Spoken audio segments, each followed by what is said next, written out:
حضرت عمر بن خطاب رضی اللہ تعالی عنہ آپ لوگوں کو کھانا کھلا رہے تھے، اللہ ہمیں بھی توفیق دے۔ ایک شخص کو دیکھا کہ وہ لیفٹ ہینڈ سے، الٹے ہاتھ سے کھانا کھا رہا ہے۔ فرمایا بندے خدا دائیں ہاتھ سے کھا۔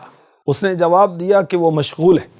فاروق اعظم آگے بڑھ گئے، دوبارہ جب وہاں سے گزرے جہاں وہ شخص الٹے ہاتھ سے کھانا کھا رہا تھا، پھر فرمایا کہ دائیں ہاتھ سے کھا۔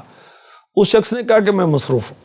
جب تیسری بار میرے آقا فاروق اعظم رضی اللہ تعالی عنہ نے اس شخص کو ٹوکا کہ تو کیوں الٹے ہاتھ سے کھا رہا ہے، اس نے جواب دیا موتا کی جنگ میں میرا دایاں ہاتھ کٹ گیا تھا، میں اس لیے الٹے ہاتھ سے کھا رہا ہوں۔ اللہ اکبر، یہ سننا تھا میرے آقا فاروق اعظم امام الخائفین رضی اللہ تعالی عنہ رونے لگے، اس کے پاس تشریف فرما ہوئے، فرمایا تمہارے کپڑے کون دھوتا ہے؟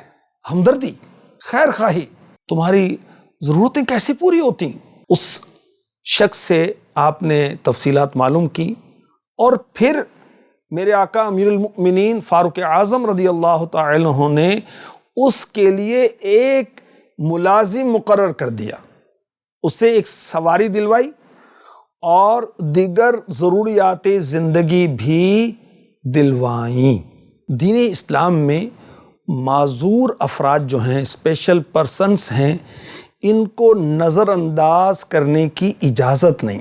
معذور، نابینا، بوڑھے، بیمار اگر ہماری فیملی میں سے ہیں، ہمدردی کریں، پڑوسیوں میں سے، مسلمانوں میں سے جہاں بھی ہیں، ان کے ساتھ ہمدردی کریں، محبت کریں، پیار کریں۔